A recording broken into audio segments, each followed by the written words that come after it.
আচ্ছা, আজকে একটি কথা বলতে চাই। হ্যাঁ, মানুষ পৃথিবীতে সব মানুষই আসলে জ্ঞানী হয় না, তাই না?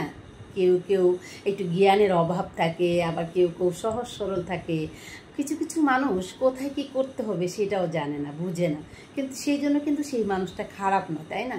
সেই মানুষটা সহজ সরল হতে পারে, তার বুদ্ধি কম হতে পারে, তার মেধা কম হতে পারে, এইসব জিনিসগুলো তার মধ্যে থাকতে পারে। মানে কেন এই কথাগুলো বলছি, ক্রিম আপা সম্পর্কে বলতেছি। সেই বেচারি কিন্তু যখন তার বাচ্চাটা গর্ভে ছিল, সেই বাচ্চাটা নিয়ে আপনারা সবাই দেখেছেন, কিন্তু সে 9 মাসের বাচ্চাটা পেটে নিয়ে হেঁটে হেঁটে গিয়ে মানুষের কাছে কাজ করে আসছে পেটের দায়ে। যে মা এত কষ্ট করে একটা সন্তান জন্ম দিয়েছে, সেই মা কখনো কোনো বাচ্চার উপর অত্যাচার করতে পারে না, জুলুম করতে পারে না। আসলে সে আসলে কি চায়, মানে বাচ্চাদেরকে দিয়ে মানুষদেরকে একটু বিনোদন দিতে চায়, একটু ফানি ভিডিও বানাতে চায়, ভিডিও যেন ভাইরাল হয়, একটু ভিউ আসে, একটু টাকা ইনকাম হয়, সেটা নিয়ে তার স্বামী সন্তানদেরকে নিয়ে সুখে থাকতে চায়। কিন্তু সে আসলে বুঝতে পারে না যে এই জিনিসটা এত বেশি গড়ায় যাবে, এটা এত বেশি উপরে উঠে যাবে, সেটা কখনো সে বুঝতে পারে না। একটা জিনিস দেখবেন আপনারা, সেটা হচ্ছে সে কিন্তু অনেক পরিশ্রম করে, অনেক কষ্ট করে। আরেকটা জিনিস হচ্ছে, তার হাজব্যান্ড হচ্ছে গার্মেন্টসে, যে মনে হয় সম্ভবত চাকরি করতো, সে তার হাজব্যান্ডকে চাকরি ছাড়িয়ে দিয়েছে এই ছোটো বাচ্চাটার জন্য। বাচ্চাটাকে দেখাশোনা করে আর সে কাজ করে। তো একটি কথাই বলবো, আসলে সত্যিকার অর্থে মায়েরা যারা আছে, মায়ের জাতি যারা, তারা কখনো নিজের সন্তানের উপরে অত্যাচার করতে পারে না, নিজের সন্তানকে কখনো নির্যাতন করতে পারে না, নিজের সন্তানকে কখনো কষ্ট দিতে পারে না। আজ আমরা একটি কথা বলছি, যদি সে সন্তানদেরকে নির্যাতন করারই তার থাকতো, তাহলে সে সবার আড়ালে কি নির্যাতন করতে পারতো না? তার যদি ইচ্ছে থাকতো তার সন্তানকে সে নির্যাতন করবে, তাহলে কি আমাদেরকে দেখায় নির্যাতন করতো বলেন? আসলে নির্যাতনের ব্যাপারটা কিছুই না।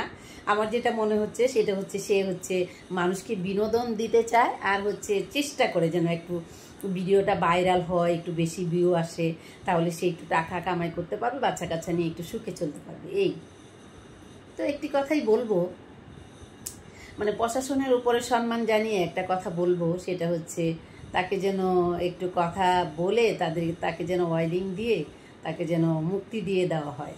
এটাই আসলে দেশবাসীর কাছেও বলবো, সবাই যেন একটু কমেন্ট টমেন্ট করে ওদের ভিডিওতে, আর হচ্ছে যারা যারা ভিডিও দিচ্ছে তাদেরকে একটু কমেন্ট টমেন্ট করে, আর হচ্ছে বাংলাদেশের আইনের প্রতি সম্মান জানিয়ে একটি কথাই বলবো, সে আসলে একটা সহজ সরল মা, আসলে একটা দুঃখী মা। সে অনেক বাচ্চাদেরকে নিয়ে অনেক সংগ্রাম করে, অনেক কষ্ট করে বাচ্চাগুলোকে নিয়ে চলার জন্য। আর অনেকেই দেখছি ক্রিম আপাকে অ্যারেস্ট করেছে দেখে অনেকে অনেক খুশি হয়েছেন, অনেক বাহাবা দিচ্ছেন, অনেক হাতে তালি দিচ্ছেন। একটা জিনিস চিন্তা করে দেখছেন আপনারা, অনলাইন প্ল্যাটফর্মে এসে দেখেন কত মানুষ কত ধরনের কত কিছু করছে। মানুষ আসলে তো মানে মানুষ যে কত ধরনের ক্যাটাগরির মধ্যে আছে, মানুষ যে কত ধরনের মানে কত ধরনের কিছু যে করছে। অনেক ছেলেরা আছে, তারা কিন্তু ছেলে কিন্তু মেয়ে হয়ে মেয়ে সেজে বিভিন্ন ধরনের অঙ্গি ভঙ্গি করে তারা ভিউর জন্য ভিডিও তৈরি করছে, কত কিছু করছে তারা, কয়টা বলবো।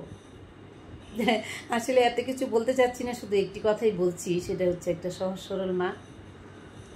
দেশবাসীর কাছে একটা কথাই বলবো, আপনারা সবাই দোয়া করবেন ক্রিম আপার জন্য, যেন বেচারি খুব তাড়াতাড়ি জামিন পেয়ে যায়। তার অসুস্থ বাচ্চাটা বাসায় রেখে গেছে, ছোট্ট বাচ্চা, মাকে ছাড়া কি করে থাকবে।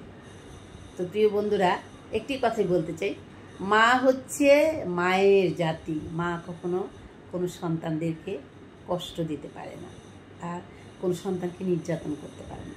যে সত্যিকার অর্থে যার মধ্যে মাটা ভিতরের আছে, সে কখনোই কোনো সন্তানকে কষ্ট দিতে পারবে না। সেই মাই তো 10 মাস 10 দিন উদরে রেখে সেই সন্তানটাকে পৃথিবীর আলো দেখিয়েছে, মানুষ করছে। বন্ধুরা, আপনারা সবাই ভালো থাকবেন, আর অবশ্যই ক্রিম আপার জন্য একটু দোয়া করবেন, বেচারি যেন সেই বিপদ থেকে বেরিয়ে আসতে পারে। তাহলে আপনারা সবাই ভালো থাকবেন। আজ আমি এখান থেকে বিদায় নিচ্ছি, দেখা হবে অন্য কোনো ভিডিওতে। সে পর্যন্ত আল্লাহ হাফেজ, টাটা।